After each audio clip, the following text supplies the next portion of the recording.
mean, everybody has at least one movie that's so bad it's good, right? Not just me? Nope? Okay.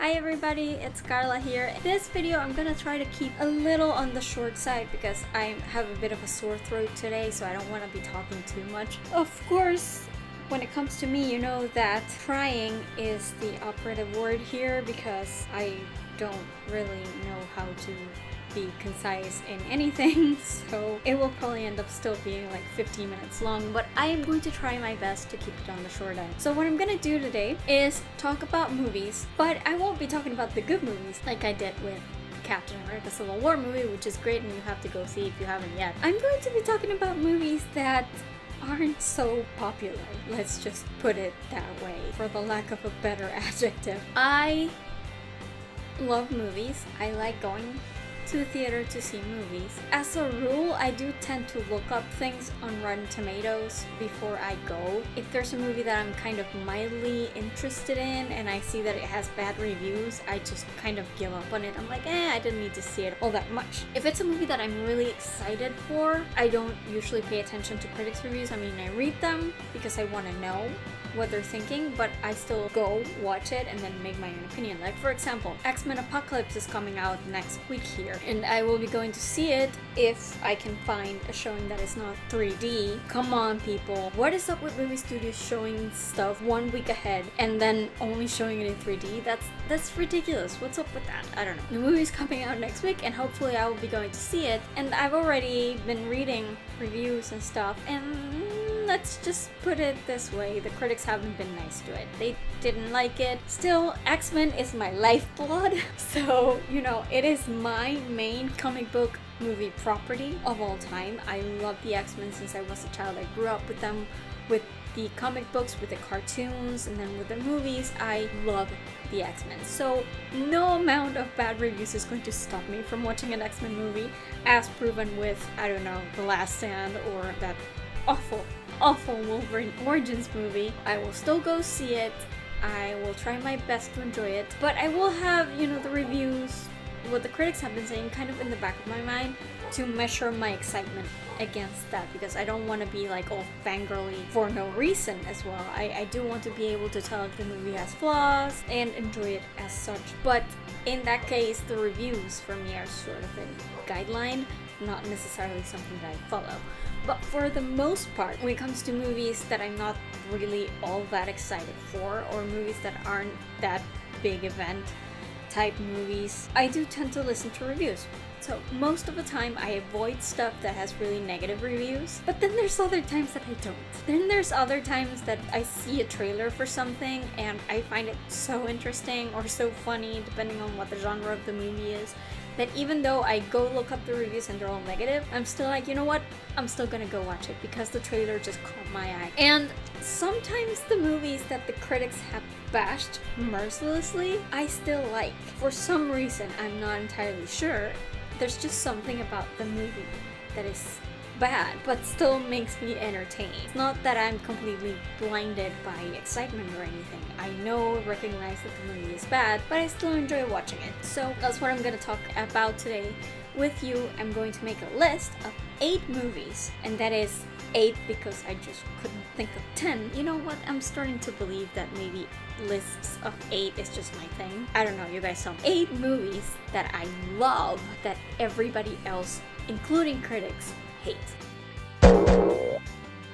So let's start off with a real egregious example, and that's gonna be Armageddon. Yes. space movie featuring Bruce Willis and Ben Affleck and Liv Tyler. It's like the quintessential 90s space action movie, and I remember it was actually coming out like around the same time as Deep Impact with Tia Leone. It's like an asteroid movie crashing the Earth. They came out around the same time, so there was like this big rivalry, I remember, because I was in school and everybody was like, oh, I'm gonna go watch Armageddon. No, I'm gonna go watch Deep Impact. You can't watch both. You have to decide on one. I thought it was really funny, but I watched both of them actually because I like space movies. Space is kind of my thing. Well, one of my many things. I really love space, so every time there's a space movie out, I tend to be drawn to it just because. And I watched both of them. Deep Impact I did not like. I don't think it got much better reviews either. It was okay, but it wasn't that great.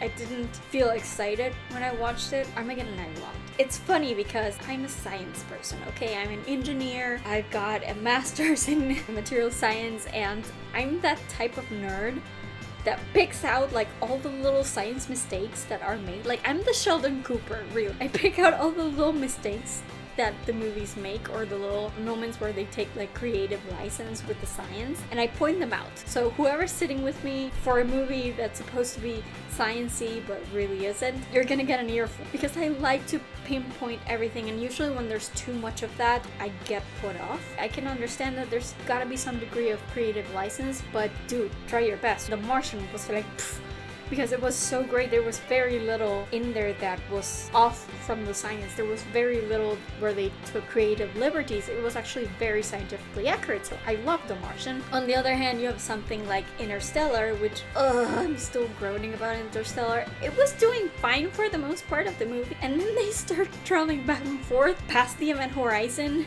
of Black Hole, and don't even get me started on that ending, because that ending was just like, what the fuck are you doing, dude? I'm the type of person where the science details can make or break a movie for me. Armageddon basically has no science details. The level of accuracy in Armageddon is on the negative side of the scale. Even the things that they could get accurate, they just didn't care. They did not bother. I think they had some NASA consultants, and Michael Bay, the director, was just like, people can't do that, and we were like, oh, whatever, we'll put it in the movie. He was just working on the assumption of, let's make this as cool looking with as many explosions and as many big booms and as many impossible moves and events and circumstances as we can, just to make it look cooler, but none of that stuff was actually possible, and I knew it. I sat there in the theater and I watched through it, and I was like, nope, that's not how things work. Nope, that's not either. Nope, space doesn't work that way. Nope, what are you doing? You know, that's wrong. That was me during the entire movie, and yet I still love it. I don't know why. It kind of blows my mind in a way, because I never would have expected to like a movie like that. I like it. Maybe it's just the performances that won me over, but even that is kind of iffy, because I didn't even like Ben Affleck all that much at that point. I still don't like him all that much, though he's grown on me a little. I was never really a big fan of Bruce Willis either. I mean, I didn't dislike him, but he was just kind of there. The entire plot is so cheesy, so dumb. Why would you ever cast Billy Bob Thornton as a scientist? Blows my mind. I just find it really cute and really endearing and really entertaining. I still laugh at the jokes. Rockhound, every time he opens his mouth, is freaking gold. I love this ridiculous band of misfits that somehow end up on a rocket ship digging into an asteroid. I'm just saying it right now, and it sounds hilarious because of how stupid it is, but I love it. It's just one of those classics for me, and I don't have it on DVD or anything, but it's on TV all the time, and every time it's on, I have to pause and watch it, because even though it's stupid, even though it's inaccurate, there's a charm to it, kind of a life to it that I always really enjoyed, and I still love it. I will rewatch it anytime you put it in front of me, and no matter how much you tell me that the science is off, I know it's off. I don't care. No matter how much you tell me, hey, it's a Michael Bay movie, I know it's a Michael Bay movie. I can live with it. I really enjoy it for some reason. Maybe it's because I think it was the first big space movie that I actually saw, because it was an event movie thing, and Deep Impact was not as good, not as entertaining at least. Maybe that's why it makes me like it a bit more. But it's like the one exception to a lot of my rules when it comes to movies. It makes me laugh because it's such a stupid movie. I know how bad it is, believe me. I know it more than most average people precisely because I know a lot about the science. This thing is like they didn't even bother, but I still love it. I don't know, it's one of those things.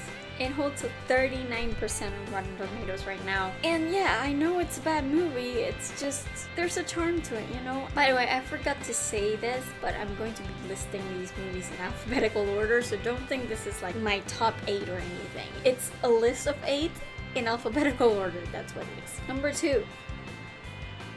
The Mortal Instruments, City of Bones. Yeah, I know. It's one of those movies that got pushed to the forefront and into production because the YA thing was in at that point, and they needed to get the next big hit after The Hunger Games. I've read Cassie's books. I mentioned them before when I was doing my review of Shadowhunter Season 1. I've read Cassie's books, except for a couple, but most of them I've read. And I like the books. I mean, it's not Anna Karenina or anything. It's what it is. It's a YA story with pretty much every supernatural being thrown in for good measure. Characters that are a bit wishy-washy, a little bit too funny at times, too quippy, and the romance is melodramatic. But you know what? It keeps me entertained. So I went in to see the movie, and for the most part, I liked it. I've mentioned this before as well. I think the first half of the movie is actually quite good. The world building where they explain what Shadowhunters is and how Clary is a Shadowhunter, his story and the entire thing of them going into the supernatural world, I thought that was okay. I actually quite enjoyed it. I had a lot of excitement for this movie, so maybe that might have tinged it that way in my head, I don't know. I think the first half of this movie is actually quite decent and quite intriguing. And then there comes a point where everything goes just phew. I don't understand what happened. It seriously feels almost like they had 2 different screenwriters, one of whom worked and one of whom just didn't bother. I don't know why it was that way. Maybe they just didn't know how to end it, or maybe they didn't find a way to not make it as cheesy as it came across in the book. They didn't find a way to make it more serious. It felt like they weren't even trying by the end, and that really disappointed me. But overall, I still like the movie. I still like to watch it, if only for that first half, which I find quite entertaining. I like the cast. The tone was good. Again, the first half was just pretty great. I just don't know what happened after. But I still sort of like the movie. And this is the lowest movie on my list. It has a 12% on Rotten Tomatoes, and I know a lot of it might just be the YA thing and how people were already getting tired of it and what the next Hunger Games was going to be. It's more of the same. I know there's a lot of that in the reviews. There's also the idea that second half was just terrible, so I understand. That 12%, I'm not saying it doesn't deserve it, it does. But for me, I look back on the movie and I still think of the first half of it and how much I liked it. Yeah, I bought the DVD. I enjoy it. I rewatch it from time to time, even though the second half is like snooze. But the first half I enjoy and I rewatch it from time to time, so I think it was worth it. Is it the best adaptation these books could ever have? No, I like the show better. It's much closer to the books. It seems to be a lot more respectful of the fans. But the movie wasn't horrible. Could have been worse. It's just the second half was a really big disappointment. But I still look back on it and think, hey, okay, it could have been worse. I still like it, and I rewatch it from time to time just because I like the tone of it, of the first half. Number 3. King Arthur. This was directed by Antoine Fuqua, who is normally a decent director, and it was supposed to be a way to, I'm looking at the cover here and just going why. It was a way it was supposed to actionify King Arthur. We all know the story of King Arthur, so the premise of this thing is just basically, let's take the stories of Camelot and King Arthur and Merlin and everybody and take it to a historical setting. So they take Arthur and Lancelot and Guinevere and Merlin, and they move them to Britain when it's occupied by the Romans, Hadrian's Wall and all that stuff. And Arthur is the son of a Roman legionnaire or important person, I'm not entirely sure what the title was, and a British woman, and they're fighting against the Woads and the Saxons defending the Roman territory. So basically that's how it all comes in. Then you have Guinevere, who's a Woad, Lancelot is Arthur's best friend, and you have all the Knights of the Round Table are also in there. It stands on Rotten Tomatoes at a 31%. And I know a lot of people didn't like it because, I mean, Clive Owen wasn't the greatest Arthur. Personally, I don't think he was. It wasn't Keira Knightley's best performance. What the freak was up with her clothes too? That's why I'm rolling my eyes, because not only is she wearing like nothing, and that is very impractical battle clothes, by the way. And not only is she wearing nothing, but they also gave her a boob job, a Photoshop boob job. I remember what a controversy that was. It's really, really not okay. Not okay. But I like the idea of it. I like the idea of making Arthur a real person and the Knights of the Round Table a real group. And I like the feeling that even though they weren't romance, most of them, only Arthur was, they weren't romance. They were Sarmatian warriors. They wanted to go home. They were basically taken from their homes to make them into soldiers, and right now they were almost done with their service. They wanted to go home. I like that feeling. I love the Knights of the Round Table themselves. Like Ewan Griffith was Lancelot, then you have Hugh Dancy and Joel Edgerton, and you have a lot of really great actors, like really tiny roles. Ray Stevenson. You have a ton of really amazing actors in this movie before they were really well known. And I like that they gave each of them a personality. So each of them had different priorities, different ways of life. I thought that was really interesting, and I kind of like the idea of moving Camelot to a real setting instead of something more fantastic. It also has a lot to do with, I love King Arthur. These are the stories and the books that I grew up with. When I was a child, I grew up reading King Arthur tales. This is the stuff that I grew up with. And I find myself drawn to anything King Arthur. Any King Arthur movies I will watch. And this one, sure, it wasn't great. The Arthur and Guinevere thing was kind of insta-love. I didn't necessarily get what Merlin was supposed to be doing, but I like the general idea of it. I really love the knights. The Sarmatian knights were awesome. I liked each of them and their plight, and Mads Mikkelsen. They're all so great that I just kind of love it for that reason alone. I could have done without Clive Owen, and Guinevere could have been a little bit more fleshed out and maybe given her a bit more of a purpose, but I enjoyed it for what it was. I don't dislike it. I think I'm really incapable of disliking anything King Arthur just because it's King Arthur. So again, yeah, I recognize it's not Antoine Fuqua's best movie. Not at all. And there were many things wrong with it. I still like to watch it. I mean, I bought it on DVD. I still watch it on TV every time it's on. I enjoy it. It's not the greatest movie ever, and I do hope that there will be better adaptations of the King Arthur mythos out there. I enjoy watching it. That's all I can say. Number 4.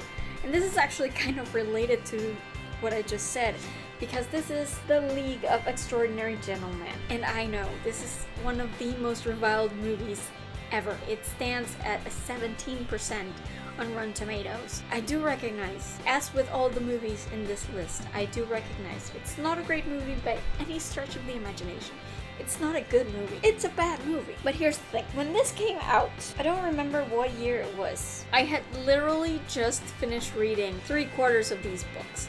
I had just read the King Solomon's Mines, I had just read Dracula, I had just read, 20,000 Leagues Under the Sea, so I had these characters in my head, and I kind of wanted to put a picture to them. Again, these are the characters that I grew up with. As such, I always want to see them adapted. I always want to see them come to life on the big screen. Even though this wasn't the best way to go about it, even though this wasn't the greatest adaptation, I still enjoyed seeing them. As I've mentioned in previous videos, I kind of have a thing for team-up movies. And this is kind of the ultimate literary team-up. I didn't even know this was a comic when I went to see the movie. I only learned that after, because I never read this. I only read the novels of each character separately. This is kind of like the closest thing we had to the Avengers back in the day. I just really enjoyed just the idea of all these characters being in the same universe, in the same world, interacting together. Also, it kind of introduced me to the Portrait of Dorian Gray, which at that point I didn't really know. I had never read it. Kind of introduced me to that, and I fell in love with it straight away. And also, I had a really big crush on Shane West. I still do. I kind of love him. I was going to see this movie regardless, and I didn't think it was... I mean, it was terrible. Don't get me wrong, it was a horrible movie. But I find it entertaining just seeing all these characters interact. Just the mere idea of it gives me tingles. I will put up with the terribleness of this movie just for that reason. It's kind of in my heart just because of that. Because it reminds me of when I was young and reading all these books and loving all these books. I mean, I was the only little nerd in the school who was actually reading these things for pleasure, because we don't have any of these things. We don't have any of them in our curriculum here because these are English books. So we don't really read them in schools.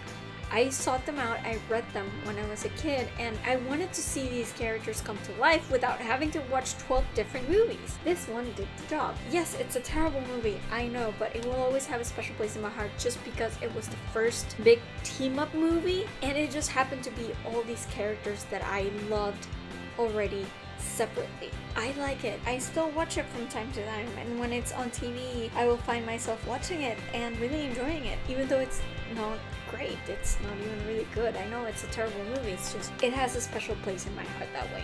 The next movie I don't have a DVD for, but they air it all the time on TV as well.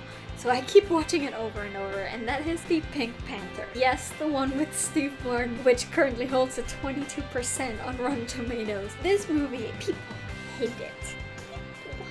Hate it. April has a lot to do with the fact that the Peter Sellers movies were so great and so funny, but in a good way. This one is like, oh really, you're watching that movie with Beyonce on it? Yes, I'm watching that movie with Beyonce on it. I don't know what it is about the Pink Panther. I mean, it's so dumb. It is so dumb. It's like stupid silly. And for the most part, people just didn't find it funny because it was so over the top stupid. I don't know, maybe it's just because I'm like 13 years old inside my mind or something, but I really found it funny. I still laugh myself silly every time I watch it. I know it's like the dumbest type of humor there is, the stupidest type of humor there is. Not just stupid, but sometimes plain old disgusting and ridiculous. I laugh every time. Maybe it's just because I'm an idiot or something. Whatever, I'll give you that, but I really find it funny. I love Steve Martin as Tuso. I love how they come around to like investigating the crime. Cracks me up every freaking time. There's nothing in the way of acting in this movie. Like, it's ridiculous how bad the acting is. The jokes are so over the top and so relentlessly annoying, and I laugh every time. The hamburger scene, dude. My mom looks at me weird because whenever it's on TV and they have the hamburger scene, I crack myself up laughing. And my mom's like, you've seen that thing like 200 times. I'm just like, I can't help it. I find it funny. I don't know what it is about the Pink Panther, but I just really love it. It is another one that I don't have on DVD, but it's on TV all the time. Like, if you have any sort of movie channel, HBO, Cinemax, Stars, whatever movie package you have, it's gonna be on at least twice a week, and that is Prince of Persia: The Sands of Time. I know, don't hit me. Don't hit me, I know, this movie's bad, and the first aspect that is bad is the terrible whitewashing that they threw in, which is ridiculous. You can't pretend that Jake Gyllenhaal is Persian. Life doesn't work that way. It's stupid and disgusting, and they should not have done any of that. And it still irks me that they chose Alfred Molina in that role with that stupid fake tan and the eyeliner, and it's just ridiculous. I know. I feel your rage and I support your rage. It's wrong. They shouldn't have done it. That said, if you take that out of the equation and just look at it as some movie with some people, it's not horrible. I enjoy it for the most part if I try really hard to separate the whitewashing aspect of it. I like the time traveling aspect. I like the effects that they had with the little dagger and the sand. I like this whole idea of rewriting history with the Sands of Time. I thought it was really interesting. You know what? I think the one real reason why I actually enjoy this movie is because it is the one movie in which I have seen Gemma Arterton where she hasn't completely annoyed me to death. And that's kind of stupid and kind of ironic, because in this movie she's kind of meant to be annoying. I really liked her in this movie. I don't know what it is about Gemma Arterton. The roles that she gets, or just her voice, or something in her I find really grating.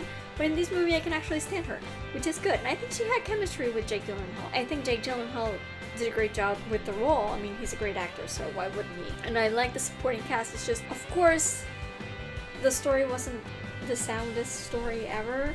There are things that they could have done better, and definitely the whitewashing is the worst offense you could possibly get, but I think just taking it as a story and as a movie on its own merits, it's not terrible. I actually quite enjoy it. If you are one of those that boycotts this movie because of the whitewashing, go you. I mean, I think it's great. This is something that Hollywood should not be doing anymore. I may actually make another video talking about my feelings on whitewashing, but this movie I could live with. Just the story itself, and the cinematography was great, the way it was filmed, the special effects, even the characters I found okay. It's not as bad as I think most people do if you take it on its own merits. It's one of the few video game movies that I've actually enjoyed because it didn't really feel like a video game. Whitewashing is wrong. It's horribly wrong, and I enjoy the movie for what it is, and I give the cast and the filmmakers props to the things that I liked, not so many props to the things I disliked, because some plot points were kind of dumb. Some scenes were kind of stupid, some characters were kind of way too much, but I still enjoy it for the most part. What can I say? Number 7, Scooby-Doo.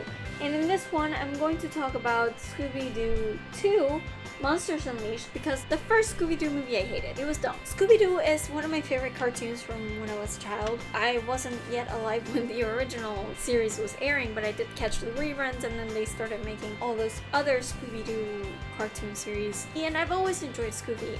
I have this kind of tradition that whenever I go to Universal Studios anywhere, I have to buy something Scooby-Doo. I have t-shirts, I have hats, I have a giant Scooby-Doo somewhere around here that I always hug whenever I'm feeling down. I love Scooby. It's a fantastic character, and just all the characters, Mystery Incorporated, I love. When I heard that they were making a live-action Scooby-Doo movie, I was on board with it. Now, the first one was terrible. I'm not going to deny that. The first one was awful. I hated that Scrappy was the villain. I mean, sure, I didn't like Scrappy, but making him the villain was just dumb.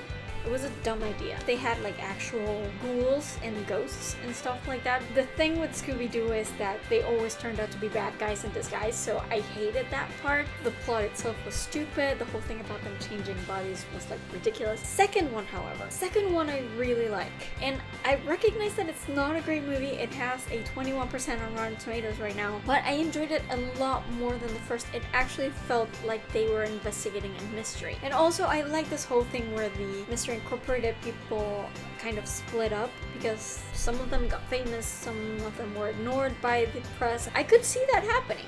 Even though they're, supposed to be friends, I could see that kind of eating at them, and I liked seeing them fall apart and then come together through a mystery. I liked that it was an actual mystery. There was an actual bad guy behind everything with an actual reason. I thought it was cute. I thought it was a cute movie. I still watch it from time to time. Actually, one of my roommates in college bought me this DVD, and I really enjoy rewatching the second movie, which I felt was a lot closer to the spirit of series than the first one was. Also, I got a kick out of seeing like all the bad guys from the original series like come back to life. I found that a lot more interesting now. I recognize that this is not a movie for a general audience. They made this for kids, and even when it's for kids, it's not one of the best kids movies out there. I mean, not when you have Pixar or something. But I enjoyed it. As a Scooby-Doo fan, I thought it was a lot closer to what the spirit of the original Scooby-Doo series was, and I like rewatching it. I find it funny, and I find it cute, and I like the friendship aspect of it.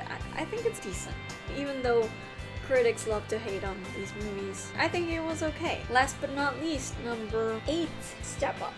This is one I really don't understand, okay? It has a 19% on Rotten Tomatoes. It's kind of the classic dance story. It really doesn't offer anything new, but it's not bad. Yes, this was Channing Tatum in his debut as an actor. He wasn't that great of an actor back then. He wasn't terrible though. I enjoyed it. I like the chemistry between him and Jenna Dewan, which obviously means something as they're still married right now. I think the dance sequences are great. Skinny was kind of stupid and annoying, but I can live with it, I guess. I know what they were trying to do with him. But I liked the story. I liked this idea that there's this girl who wants to be a dancer, but her mother's pushing her into going to an Ivy League school.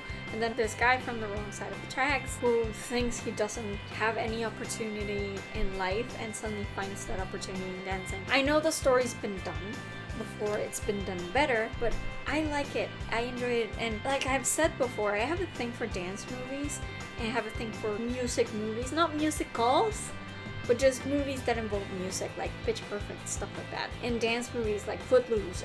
I love those kinds of movies because every time I'm feeling down, I just put them on and immediately I'm cheered up, just, you know, with the music and the dancing and the singing, and I love it. And Step Up is one of those movies for me. Pitch Perfect, Footloose, Step Up. These are the movies that I can watch over and over again, and I tend to watch them over and over again whenever I'm stressed. I remember I used to watch Step Up a lot when I was working on my thesis for my master's degree because I was so stressed, and I would put this in when I was having dinner and it would immediately relax me. Sure, it's not a masterpiece, but the dance moves were great. The chemistry was there. I enjoy it. I didn't like any of the sequels. Actually, I haven't watched any of the sequels because I just don't care, but I like this one. The first one, the original, it's good. I don't think it deserves the 19% on Rotten Tomatoes. If you're going for something very significant, then you might dislike this movie, but I just wanted dancing and chemistry and something that holds my interest for 2 hours, and I found it, and I really love Step Up. I can watch this movie over and over again and not get tired of it. And hey, it gave us Channing Tatum. Now he's one of the biggest superstars on the planet. He's still with Jenna. They're lovely, they're married, they have kids. I think it's a success story, really, even though most of the critics didn't like it. So yeah, that's my list of 8 movies that I love that everybody else hates. Do you agree with me? Do you disagree? Do you have any movies that you love but all the critics hated? Tell me about it in a comment down below. Let's start up a discussion. I would like to see what you think of my movies, what yours are, so maybe I can be like, oh, guess what? I also think that way and I just didn't remember it until now. Comment, let me know. Let's start up a chat about what you think about movies like this. Like I said at the beginning, everybody has some movies that are just so bad they're good, right? So as for my next video, it might actually be about the Camp Half-Blood series by Rick Riordan. I just got my copy of the Trails of Apollo, which I've been waiting for over a week and a half. I finally got it. I'm going to start reading it tomorrow. Maybe I will just talk about all of Rick Riordan's books in my next video. I'm not entirely sure. It depends on whether I finish reading The Hidden Oracle before I record my next video, but it might be that. If not, I will think of something else. In the meantime, feel free to go in the comments as well and suggest what you want me to talk about. If there's any geeky topic that you want to discuss, from TV, movies, books, anything really. If I know anything about it, just suggest it in the comments below or send me a message through my website at FreakingNarnia.com. And if I know anything about the topic, I will make sure to include it in my list of videos to make in the future. You can also find me on social media. I am on Twitter and on Instagram at GirlsAreWeird. That's with underscores between the words. And I'm also on Tumblr at GirlsAreWeird. That's with hyphens between the words. I also have a Facebook page for FreakingNarnia.com, which you can find at facebook.com/FreakingNarnia, so be sure to give me a like there if you enjoy my website. If you like this video, give me a thumbs up and subscribe to my channel if you like my stuff. I also have another channel here on YouTube called Bookending, that's bookend.i.ng, where I talk about the endings of books. I read them along with you and then discuss how I feel about it, fangirl all over it. So if you're into that stuff, be sure to visit and subscribe to my other channel. And that's about it for this video. I hope you enjoyed it, and I will see you guys next Thursday with another talk from all the way in freaking Narnia. Bye! As of now, it's not going to move anyway. Might have been like in 2000 or something like that. Maybe early 90s. I don't know exactly. Like, he got a fatal one to the head. How fatal? That was number 6, right?